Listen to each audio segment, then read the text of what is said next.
Kaya ngayon ay sisimulan na natin sa mensahe. Ito ay pinamagatang, bakit kailangan nating pag-aralan ang kasaysayan ng pagtubos?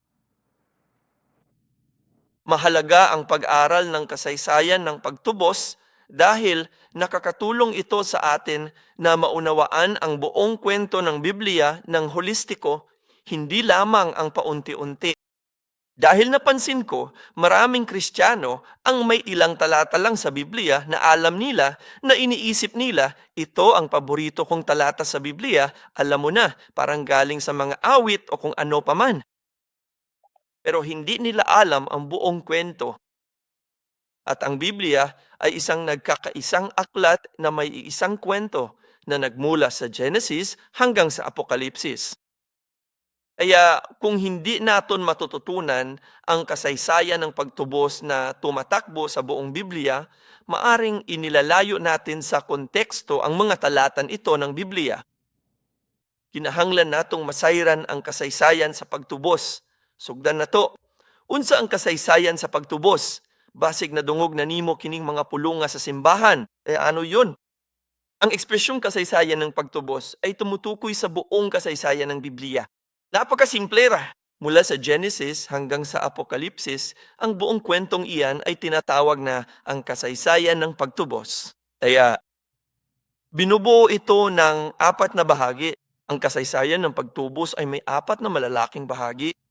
Nagsisimula ito sa paglika ng sansinuog at saka ang pangalawang bahagi ay ang pagbagsak ng tao. Tama ba? Nilikha ang Diyos ang sansinukob at inatasan ang tao na mamahala, ngunit ang taong iyon ay nahulog.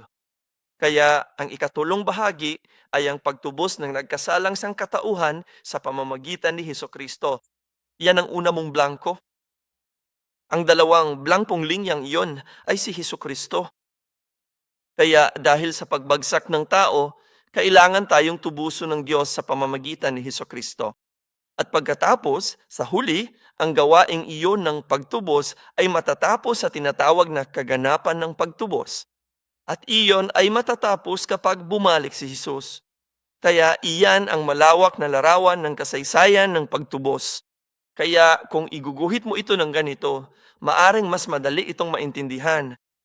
Kaya ang kasaysayan ng pagtubos ay ang buong kwentong ito. Mula sa paglika hanggang sa pagkumpleto ng pagtubos, kasama ang ikaduhang pagparito. Tama ba? At ang esensya, ang pinakamahalagang bahagi sa kasaysayan ng pagtubos ay walang iba kundi si Hesukristo. Ang esensya nga kasaysayan nga pagtubos ay si Jesus ha. Ang kasaysayan ng pagtubos ay ang buong kasaysayan kung paano tinubos ng Diyos ang sangkatauhan sa pamamagitan ang gawain ni Hesukristo.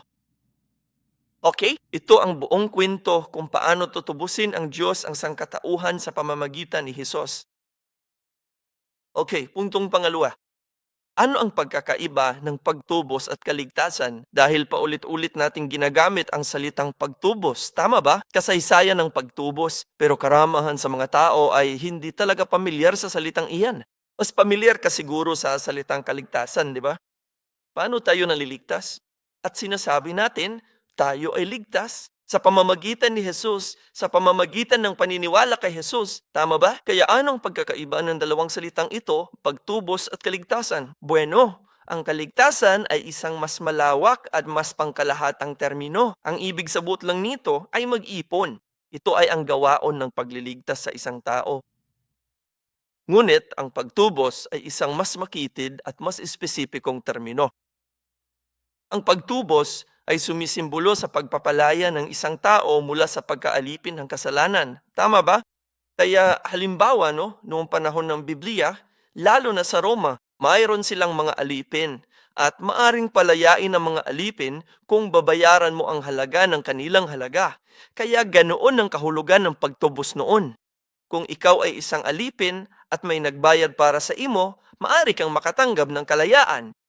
Yan ang pagtubos.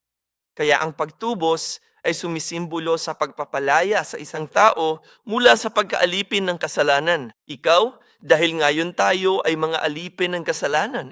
Kaya sinong makapagpapalaya sa atin? Tanging ang taong kayang magbayad ng ganung halaga. Ang halagang pantubos na iyon, iyan ang blanko doon. Halaga ng pantubos.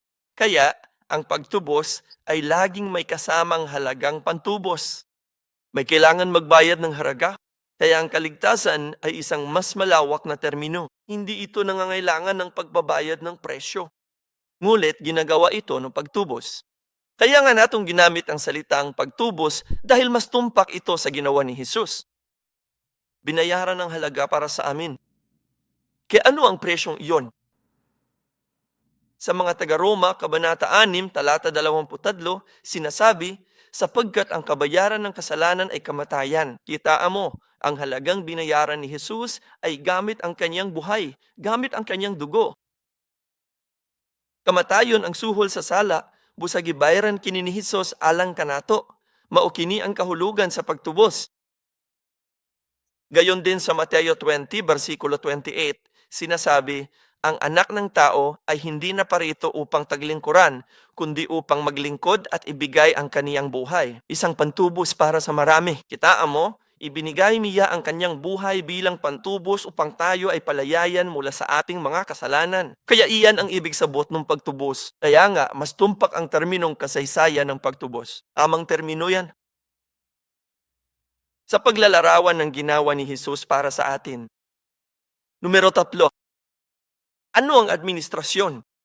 Maaring narinig mo na ang terminong ito. Siguro narinig mo na akong gumamit ng terminong ito, di ba? Dahil madalas nating sinasabi, ano ang pangangasiwa ng Diyos para sa pagtubos, hindi ba? Kaya ano ang ibig sabihin niya? Ang administrasyon ay isa lamang magarbong termino na ang ibig sabihin ay pamahalaan, tama ba? Pamamahala. Kaya sa Bibliang Ingles, ito ay isinalin sa maraming iba't ibang paraan. Sa Bibliyang ginagamit natin na siyang NASB, ito ay isinalin bilang administrasyon. Ngunit ang orihinal na salitang Griego ay oikonomiya. Oikonomiya. Oikonomiya, yan ang salitang Griego sa likod ng administrasyon. Ang oiko sa Griego ay nangangahulugang bahay o tahanan. At ang nomia ay nagmula sa salitang nomos na nangangahulugang batas o tuntunin. Kaya ang ekonomiya ay karaniwang nangangahulugang ang tuntunin. Sa pamamahalan ng sariling sambahayan. Kaya kadalasan itong ginagamit upang tukuyin kung paano ang katiwala. Alam mo na, sa bahay ng isang malaki at mayamang tao, mayroon kang katiwala na namamahala sa sambahayan. Kaya ang katiwala ang namamahala sa sambahayan para sa may-ari. At ang pamamahalang iyon ay itinatawag na oikonomiya. At iyan ang ibig sabihin ng administrasyon. Kaya sa madaling salita, ang administrasyon ay ang kilos ng pagsasaayos, pag-utos at pagpaplano ng lahat ng bagay sa mundo para sa layuning matubos ang nagkasalang sangkatauhan. Kaya iyan ang ginagawa ng Diyos ngayon. Siya ang namamahala sa lahat, kabilang ang oras, espasyo, at kasaysayan, at lahat ng mga pangyayari sa kasaysayan. Siya ang namamahala sa lahat ng iyan para sa ating katubusan. Kaya naroon ang blanto. Ang pangangasiwa ay nangangahulugang lahat ng gawain ng Diyos sa pamamahala. Tama ba? Pamamahala at pagdedirekta. Kasaysayan patungo sa layunin nita. At siyempre, ang layunin ng kasaysayan ay ang pagtubo sa sangkatauhan. Okay, administrasyon yan. Okay. Kaya ito ang ilan sa mga terminong kailangan natin malaman. Ngayon, paano natin matanggap ang kaligtasan? Ang atong kaligtasan ay dumarating sa pamamagitan ni Hesukristo, hindi ba? Sa pamamagitan ng pagkakilala kay Jesus. At ang tanging paraan upang makilala natin si Jesus ay sa pamamagitan ng Biblia. Kaya administrasyon, pamamahala ng Diyos, iyon ang blanko doon. Pang-apat, ang buong kasulatan ay nagpapatuo tungkol kay Hesukristo. Kaya ang blankong iyon ay si Hesukristo muli. Ang buong kasulatan ay nagpapatuo tungkol kay Hesukristo.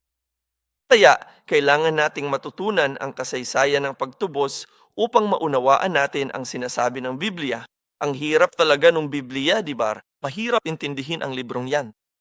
Ngunit, Ang kasaysayan ng pagtubos ay nagbibigay daan sa atin upang maunawaan ang pangunahing paksa, ang buod ng kwento ng Biblia.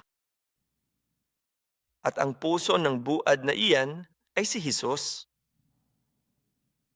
Kaya sa Juan Kabanata 5, versikulo 39, sinasabi, "Sinasaliksik ninyo ang mga kasulatan sapagkat iniisip ninyo na sa mga yaon ay mayroon kayong buhay na walang hanggan. Bueno, ang mga ito ang nagpapatotoo tungkol sa akon." Sino ako rito? Si Jesus iyon. Sinasabi ni Jesus na ang buong kasulatan, ang buong Biblia ay nagpapatuo tungkol kay Hesukristo. At kailangan nating makilala si Jesus dahil sa Juan 14:6, sinabi sa kanya ni Jesus, "Ako ang daan at ang katotohanan at ang buhay. Walang sinuman ang makakapunta sa Ama kundi sa pamamagitan ko." Ang tanging paraan upang tayo ay mapalapit sa Diyos Ama ay sa pamamagitan ni Hesukristo. Kaya ganito ang pagkakasunod-sunod. Kailangan nating matutunan ng Biblia. Dahil ang Biblia lamang ang tanging paraan upang makilala si Hesukristo. At kailangan nating kilalanin si Jesus dahil si Jesus lamang ang daan patungo sa kaligtasan na patungo sa Diyos Ama. Kaya nga, kailangan nating pag-aralan ang kasaysayan ng pagtubos dahil ang Biblia ang simula, ang daan patungo sa kaligtasan. Kaya sa Juan Kabanata 17, talata 3, sinasabi, "Ito ang buhay na walang hanggan, na ikaw ay makilala nila na iisang Diyos na tunay at siyang iyong sinugo at si Hesukristo." Ano ang buhay na walang hanggan? Ito ay ang pagkilala sa Diyos at kay Jesus. Hindi naman sinasabing maniwala, di ba? Una, kailangan nating malaman. At ang tanging paraan upang makilala si Jesus ay sa pamamagitan ng Biblia. Iya ang magiging blanko dyan, Biblia. Ang blanko rito ay hindi at ang kasunod niyan ay Biblia. Mailhan lang si Jesus pinaagi sa Biblia. Matod nini, maluwas ta pinaagi sa pagtuo kang Kristo. Sa Efeso 2:8, tungod sa grasya na luwas mo, pinaagi sa pagtuo. Dili kinigikan sa inyong kaugalingon, gasa kini sa Dios, naluwas kita pinaagi sa pagtuo kang Hesus. Kaya saan nga ba nagmumula ang pananampalataya? Sa mga taga-Roma, Kabanata 10, versikulo 17, sinasabi, "Kaya nga, ang pananampalataya ay nanggagaling sa pakikinig, at ang pakikinig ay sa pamamagitan sa salita ni Kristo." Diin gikan ang pagtuo, sa pagpaminaw sa pulong, kinahanglan kitang magtapok aron maminaw sa pulong sa Dios. Kung gayon ay lalago ang ating pananampalataya. Ngunit, hindi mo maaasahan na ang pananampalataya ay kusang darating kung hindi ka nakinig, nagbabasa o nag-aaral ng salita ng Diyos. Kaya ang pananampalataya ay nagmumula sa salita ng Diyos na nakatala sa Biblia. Ngunit, ito ang bagay tungkol sa pananampalataya. Maraming tao ang nag-isip na mali ang kanilang pagkaunawa sa pananampalataya.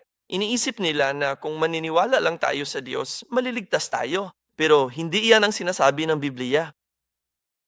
Sinasabi ng Biblia na ang tanging daan patungo sa kaligtasan ay sa pamamagitan ng paniniwala kay Hesukristo. Kristo, may pagkakaiba doon. Sige, tandaan na, sabi ni Jesus, magsikap kayong pumasok sa makipot na pintuan. Tama ba? Makitid ang kaligtasan. Ipasabot na ako kung unsa ang buot ipasabot ni Ana. Maari kang maniwala sa Diyos nang hindi mo pinag-aralan ng Biblia. Kahit hindi mo pa nababasa ang Biblia, maari ka pa rin maniwala sa Diyos. Kaya sa mga taga-Roma, Kabanata 1, talata 20, ganito ang sinasabi, "Sapagkat mula pa ng likhain ang sanlibutan, ang kaniyang mga katangiang hindi nakikita, ang kaniyang walang hanggang kapangyarihan at ang kaniyang pagkadiyos ay malinaw na nakikita, na una-unaan sa pamamagitan ng mga bagay na nagawa, para wala silang madahilan." Kaya ang sinasabi ng talatang ito ay ang kalikasan. Kapag tiningnan mo na siyang nilikha ng Diyos, makikita mo ang banal na kalikasan ng Diyos at ang kaniyang walang hanggang kapangyarihan na nakapaloob dito. Sa lahat ng kalikasan sa ating paligid, alam mo, kapag tiningnan mo ang mga gandang bulaklak, Kapag tiningnan mo ang mga ulap sa langit at kapag tiningnan mo kung paano umuulan at pagkatapos ay bumabalik ang tubig, bumabalik din ito muli at kung paano gumagana ang buong sansinukob. Kapag tiningnan mo ang lahat ng iyan, saka mo mapagtatanto na may Diyos na lumikha ng lahat ng ito at naniniwala kang umiiral ang Diyos. Kaya maari mong paniwalaan iyan nang hindi binabasa ang kahit isang salita sa Biblia. Pero ang problema, ang ganyang uri ng pananampalataya ay hindi magdadala sa iyo ng kaligtasan. Hindi ka maliligtas sa pamamagitan ng paniniwala sa di nakikita at malayong Diyos na lumika ng sansinukob. Malinaw na sinasabi ng Biblia, ikaw ay ligtas kapag ikaw ay nanampalataya kay Hesukristo. Kaya ano ang pagkakaiba? Ang pagkakaiba ay ito. Sino si Jesus? Si Jesus ay Diyos na naparito sa laman ng tao upang mamatay para sa ating mga kasalanan. Kaya kailangan mong maniwala sa katotohanan iyan doon mismo. Hindi ka basta-basta maaring maniwala sa Diyos. Kailangan mo itong paniwalaan. Ang Diyos ay naparito bilang tao at namatay para sa atin sa krus upang iligtas tayo mula sa ating mga kasalanan. Kung naniniwala ka sa katotohanan iyan sa kasaysayan, ikaw ay ligtas. Ngunit bukod doon, wala nang ibang daan patungo sa kaligtasan. Kaya nga, kailangan nating pag-aralan ang Biblia dahil maaring mong malaman at paniwalaan na mayroong Diyos na hindi ka ililigtas. Kailangan mong maniwala kay Hesukristo at ang tanging paraan upang makilala o mapaniwalaan natin sa Hesukristo ay sa pamamagitan ng Biblia, ay sa pamamagitan lamang ng mga kasulatan. Hindi mo basta-basta maaring tingnan ang kalikasan at isipin, oo nga pala, ang Diyos ay dumating bilang isang tao, hindi ba? Hindi iyon nakasulat sa kalikasan, nasa Biblia lang ya. Sa Juan 2 wala, 3 usa, giingon nga kini gisulat na nagpasabot sa mga kasulatan. Ang mga ito ay naisulat na upang kayo'y sumampalataya na si Jesus ay ang Kristo, ang anak ng Diyos, at sa inyong pagsampalataya ay magkaroon kayo ng buhay sa kaniyang pangalan. Nakikita mo yan? Sa pamamagitan lamang ng Biblia. Pero tingnan mo si James. To, talata 19. Sinasabi nito, kung naniniwala kang iisa ang Diyos, mabuti ang iyong ginagawa. Ang mga demonyo ay naniniwala rin at naninginig. Nakikita mo yan? Kahit ang mga demonyo ay naniniwala na may Diyos, ngunit ang mga demonyo ay hindi ligtas. Hindi sila tumatanggap ng katubusan. Kaya nga, ang kaligtasan ay napakakitid at tiyak. Kailangan mong maniwala na ang Diyos ay naparito bilang isang tao upang mamatay para sa atin at para sa ating mga kasalanan. Kaya tingnan natin ang isang halimbawa ng mga Israelita. 2,000 taon na ang nakalilipas. Nang dumating si Jesus, pumunta siya sa Israel. Unang tinanggap ng mga Israelita si Jesus. Ngunit dahil hindi sila naniwala sa Kanya, sila ay napahamak. Kaya sa Juan 1:11 sinasabi, siya'y naparito sa sariling kaniya at siya'y hindi tinanggap ng mga sariling kaniya.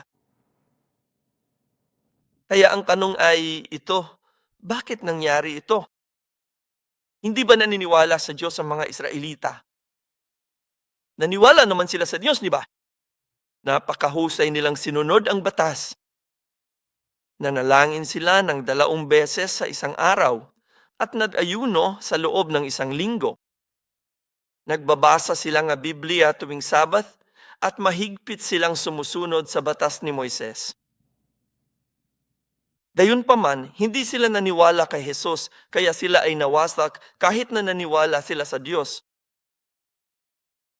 Kaya sa mga gawa, Kabanata 13, talata 27, sinasabi, para sa mga naninirahan sa Jerusalem o sa kanilang mga pinuno na hindi kinikilala siya ni Ang. Ang mga pahayag ng mga propeta na binabasa tuwing Sabat ay siyang tumutupad sa mga ito sa pamamagitan ng paghatol sa kanya. Nakikita mo na ang mga Israelita, ang mga Hudyo, ay nagbabasa ng Biblia tuwing Sabat? Tama ba? Pero ano ang ginagawa nila? Hindi pa rin nila kinilala si Jesus, kaya tinupad nila ang Biblia sa pamamagitan ng paghatol sa Kanya.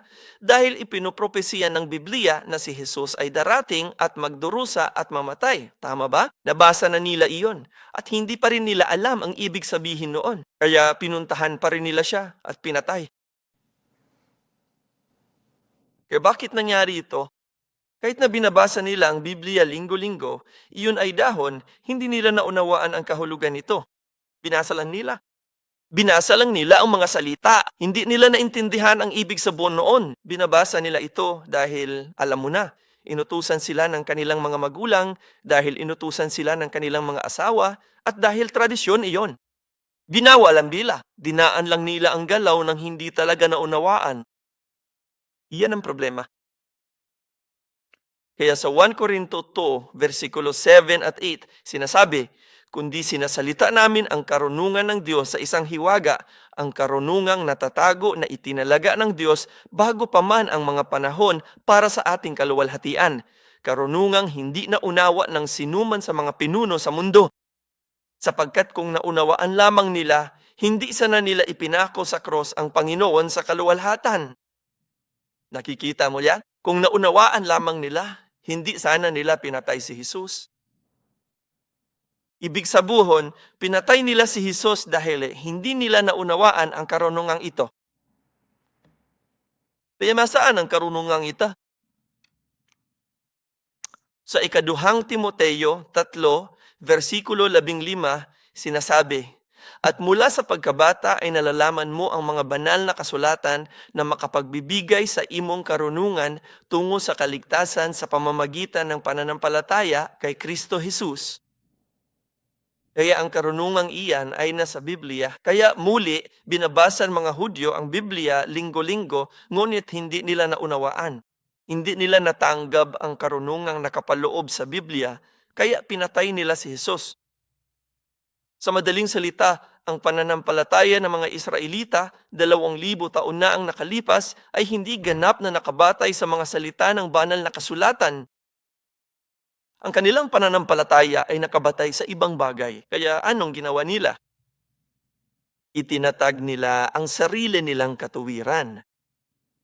Yan ang blanko roon, katuwiran. Hindi ang katuwiran ng Diyos, kundi ang sarili nilang katuwiran. Ngunit inakala nilang kalooban iyon ng Diyos. Kaya sa mga taga-Roma, Kabanata 10, mga bersikulo 2 at 3, sinasabi, sapagkat ako'y nagpapatotoo tungkol sa kanila na sila rito ay ang mga Israelita. Mga kapatid ni Pablo. Kaya at ako'y nagpapatotoo tungkol sa kanila na mayroon silang sigsig para sa Diyos. Ngunit, hindi naayon sa kaalaman. Dahil sa hindi pagkaalam tungkol sa katuwiran ng Diyos. At naghahangad na itatag ang sarili nilang katuwiran. Hindi sila nagpasakop sa katuwiran ng Diyos. Sa tingin ko, ito ang isa sa mga pinaka-nakakatakot na talata sa Biblia dahil kinikilala ni Pablo na ang mga taong ito ay may sigasig para sa Diyos. Talagang gusto nilang maglingkod sa Diyos. Talagang gusto nilang gawin ang gawain ng Diyos. Kaya linggo-linggo silang nagsisimba, naglilingkod sila. Marami silang ginawang trabaho. Iniisip ko, oo, ginawa ko ang gawain ng Diyos. Ako ay matuwid. Ngunit ang sigasig na iyon ay hindi naayon sa kaalaman. Kaalaman sa salita ng Diyos. Kaya itinatag lamang nila ang sarili nilang katuwiran. Kaya wag mo na lang silang isipin. Binabasa namin ito dahil gusto naming isipin ang aming mga sarili ngayon. Marami sa atin dito, lahat tayo ay naglingkod sa Diyos, lahat tayo ay naglilingkod sa simbahan, hindi ba? Ngunit, ayon ba iyon sa salita ng Diyos? At ayon sa katuwiran ng Diyos? Ayon sa kalooban ng Diyos? O hinahanap lang ba natin ang sarili nating katuwiran? Ginagawa lang ba natin ito para masiyahan ang ating mga sarili? Oo, ganito ang ginawa ko para sa Diyos ngayon. Ang galing ko naman. Dahil kung ganoon nga, mawawala ng sinsay ang lahat ng iyon. Kaya ganoon ang nangyari sa mga Israelita. Akala nila, sila ang mga taong pinili. Ang dami nilang ginagawa para sa Diyos. Naisip nila na matutuwa ang Diyos sa akin. Pero hindi siya ganun. Okay? Kaya nga, kailangan nating pag-aralan ang Biblia mula sa isang makasaysayang pananaw na tumutubos. Tama ba? Kailangan nating hanapin si Jesus mula sa bawat bahagi ng Biblia. Simula sa Genesis hangtod sa Apokalipsis. Kailangan nating makilala si Jesus sa pamamagitan ng Biblia. Ngunit hindi magawa ang mga Israelita ang koneksyon na iyon. Kaya panghuli, bilang 5, titingnan natin ang isang halimbawa ng isang nakatutubos na interpretasyong pangkasaysayan. Magbibigay ako ng maikling halimbawa kung paano bigyang kahulugan at unawain ang Biblia ayon sa kasaysayan ng pagtubos. At gagamitin ko ang kwento ng paglalakbay sa ilang na sa panagay ko ay pamilyar na tayong lahat, tama ba? Kaya alam nating lahat ang paglalakbay sa ilang, tama ba? Magbibigay lang ako ng maikling board. Kaya ang mga Israelita ay nanirahan sa Egypto bilang mga alipin sa loob ng 400 taon, tama ba? Kaya alam mo, sabihin nating ito ang Ehipto, ito ang Nile, at ito ang dagat Mediteraneo.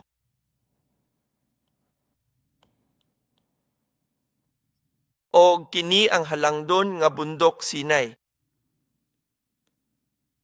At si Canaan ay narito sa itaas. Pasensya na, tapos na ang drawing ko. Hindi ito para masuka. Okay? Kaya ang kwento ay ganito. Nanirahan sila sa Ehipto bilang mga alipin sa loob ng 400 taon. At pagkatapos ay isinugo ng Diyos si Moises upang palayain sila. At tinawid nila ang dagat na pula, nagtungo sa bundok Sinai. At pagkatapos ay naglakbay sila paikot sa ilang at sa wakas ay nakapasok sa Canaan. Okay? Pamilyar naman tayo sa kwentong ito, diga? Kaya isa lamang ba itong kwento na nangyari libu-libong taon na ang nakalipas? Kasi kung ganoon nga, wala naman yung kilalaman sa atin, di ba? Ngunit, ang kwentong ito ay kasama sa Biblia dahil mayroon itong aral para sa atin. Dahil itinuturo nito sa atin ang isang bahagi ng kasaysayan ng pagtubos. Ibig sabihin, kailangan din natin mahanap si Jesus sa kwentong ito. At kailangan din nating mahanap ang atong mga sarili sa kwentong ito. Okay, ano ang ibig sabutan nito?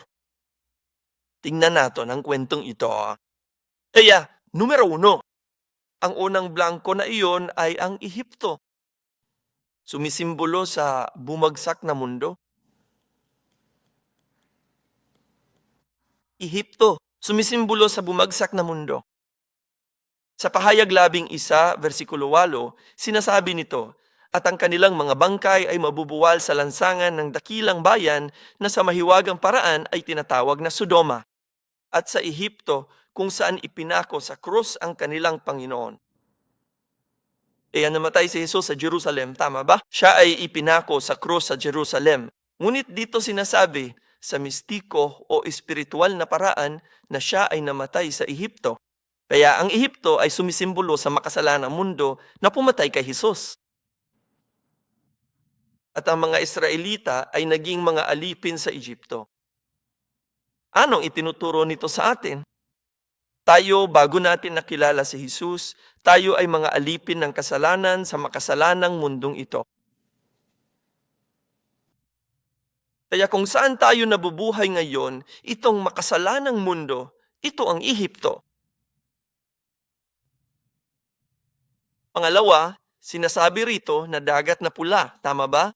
Ang dagat na pula ay sumisimbolo sa binyag. Ayan ang magiging blanko, ang binyag. Kaya tingnan natin ang 1 Corinto 10, mga bersikulo 1 at 2.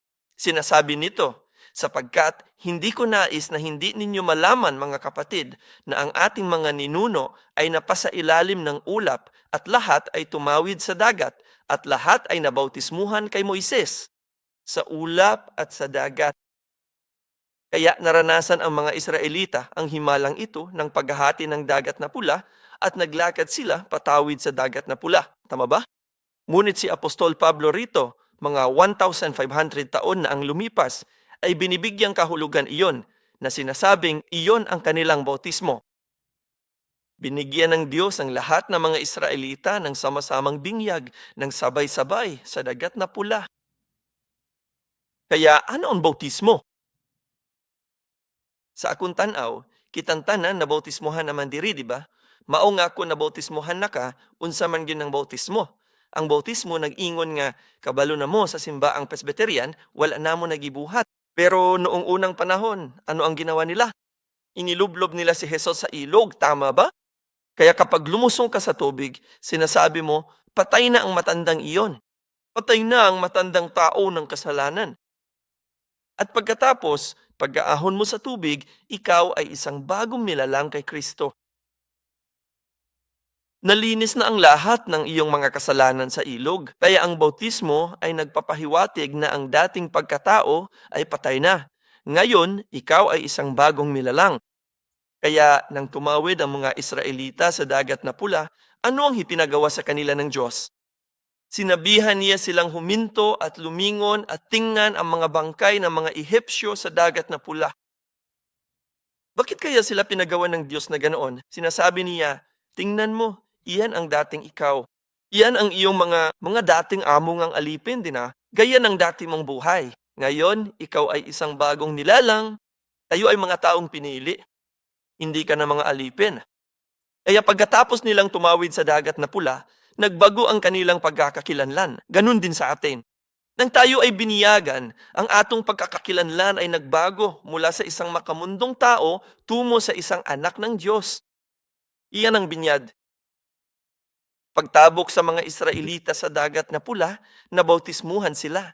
Inigbautismo na ako sa tao, ipahayag na ako kini sa ngalan sa Amahan, sa Anak ug sa Espiritu Santo. Ug unsay isulti nako? Ngayon ay isa ka ng ganap na miyembro ng Evergreen Church, tama ba? Kaya sa binyag, ikaw ay nagiging miyembro ng simbahan. Kapag tumawid sila sa dagat na pula, saan sila patungo? Patungo sa ilang. Kaya iyan ang susunod na hakbang dito. Ano ang ilang? Ang ilang iti, sumisimbolo sa simbahan. Simbahan ng blanco? Kaya sa mga gawa, Kabanata 7, talata 38, sinasabi, ito yaong naroon sa kongregasyon sa ilang, kasama ang anghel na nagsalita sa kaniya sa bundok Sinai at siyang kasama ng ating mga ninuno, at siya ang tumanggap ng mga aral na buhay upang ibigay sa inyo. Ang salitang kongregasyon dito sa Griego ay eklesiya, na ang ibig sabihin ay simbahan. Kaya ang mga Israelitang naninirahan sa ilang ang tinatawag ng Diyos na simbahang iyon. Ang ilang ay sumisimbolo sa simbahan. Kaya't ang mga Israelita ay gumugol ng 40 taon sa ilang. Iyan ay katumbas ng ating buhay pananampalataya sa simbahan ngayon. Sa ngayon, tayo ay nasa espiritual na ilang. Dito tayo sinasanay upang maging banal na tulad ng Diyos. Human sa 4 wala katuig, mitabok sila sa Jordan paingon sa Kanaan. Ang Kanaan nagsimbolo sa gingharian sa Diyos, di ba? Pinaagi ni ini, nakita sa Diyos ang atong kinabuhi sa pagtuo. Kaya ang isang halimbawa o ilang halimbawa na gusto kong ipakita sa inyo sa kwentong ito ng paglalakbay sa ilang, ay si Jesus ay naroon sa bawat hakbang ng aking paglalakbay. Si Jesus ay nasa bawat bahagi ng kwentong ito ng paglalakbay sa ilang. Kaya tingnan natin ang ilan sa mga halimbawang iyon. Marami pa, pero pumili lang ako ng ilang. Una, sa pamamagitan ng dugo ng kordero ng Paskua, kaya sila nakalabas sa Ehipto. Tama ba? Ayaw silang paalisin ng paraon. Natatandaan mo pa ba? Kaya nagpadala ang Diyos sa kanila ng 10 kasalot. Ang huling salot ay ang pagkamatay ng panganay. At tanging ang mga sambahayang may dugo ng kordero ng Paskua sa pinto ang nakaligtas. Hindi ba? Kaya sinasabi sa Exodo, Kabanata 12, talata 13, ang dugo ay magiging tanda para sa inyo sa mga bahay na inyong tinitirhan.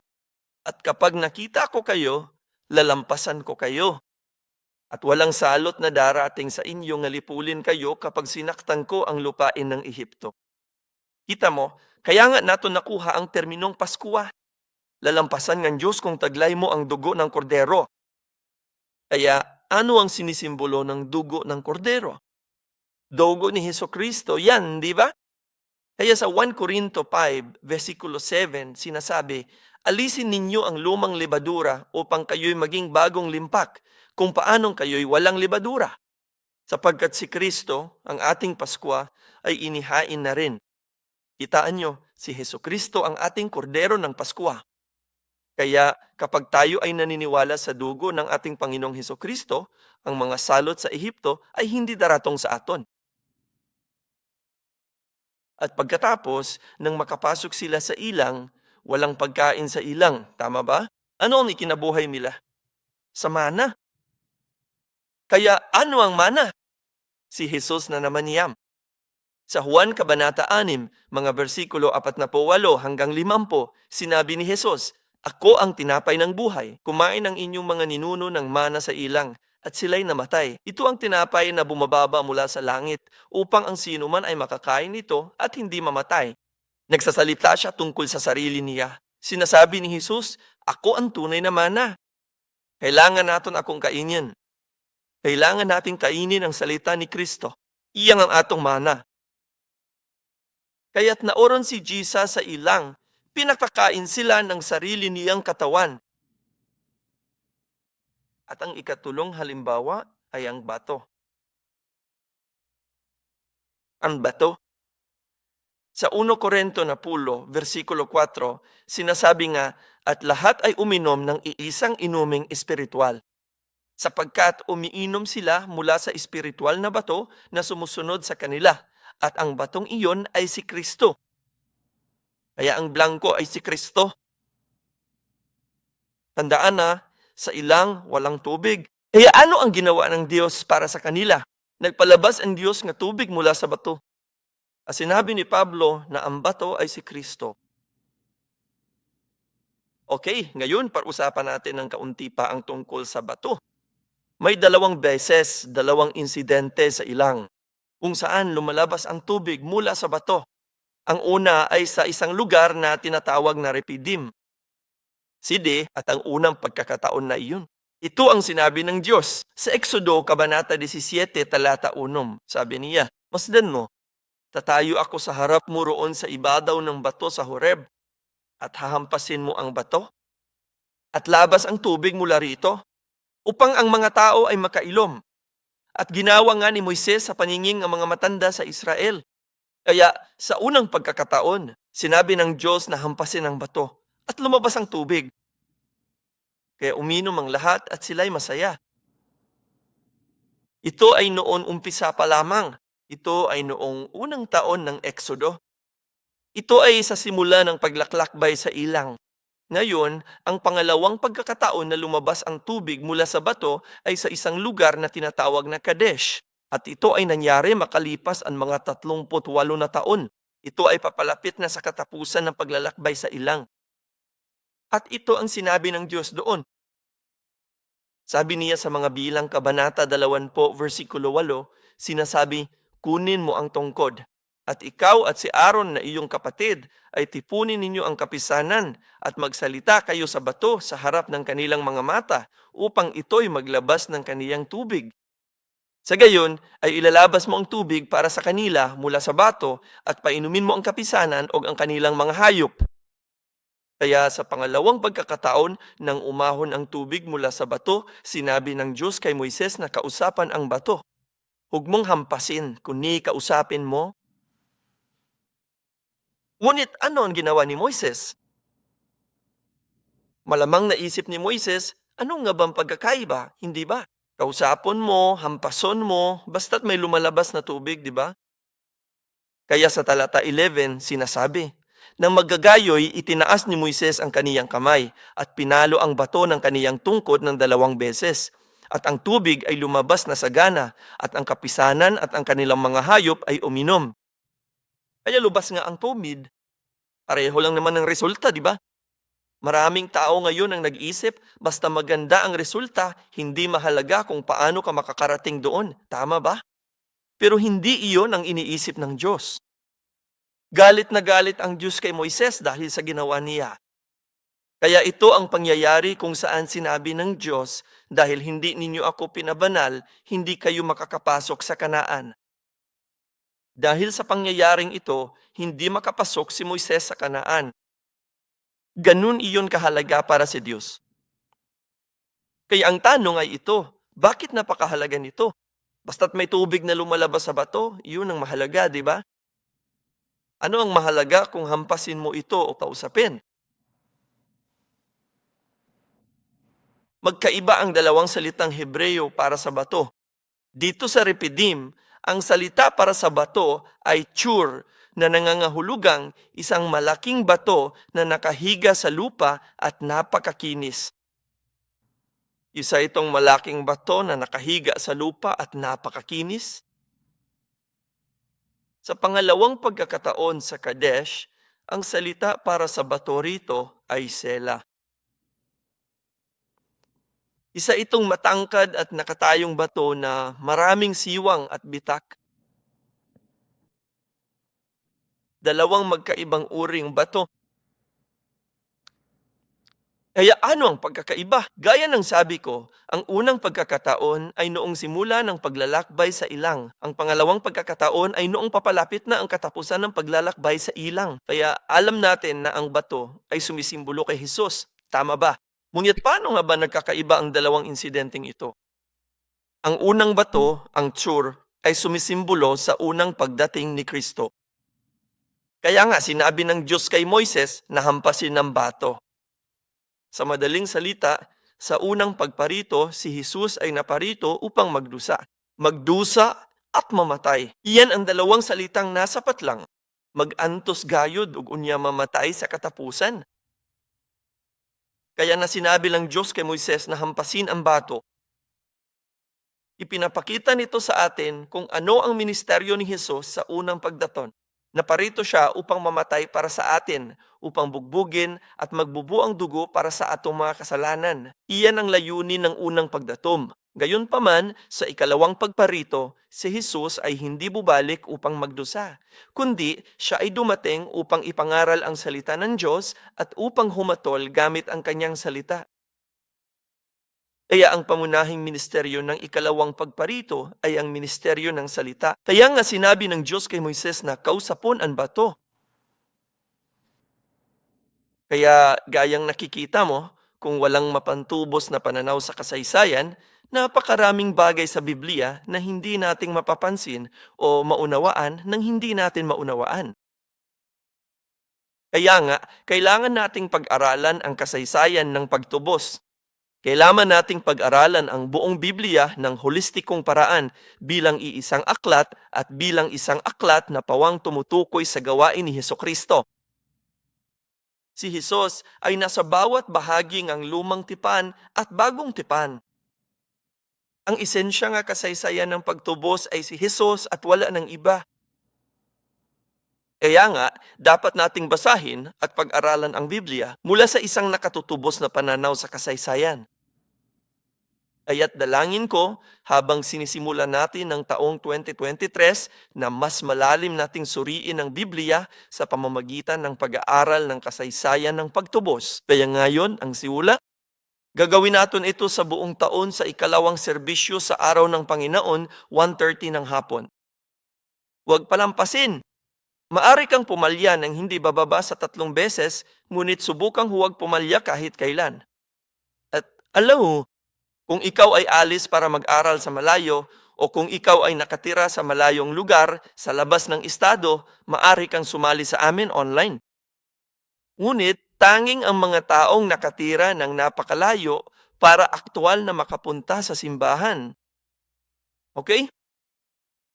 Kaya umaasa ako na sa pamamagitan ng pag-aaral ng salitang Diyos ng ganito, mapapalakas nito ang ating pananampalataya at ang ating mga buhay ay magiging mas makabuluhan upang sumunod sa kalooban ng Diyos. Hindi tulad ng mga Israelita na nagtatag ng sarili nilang katuwiran. Ngunit naway magawa nating tuparin ang katuwiran sa atong buhay. Amen? Manalangin tayo.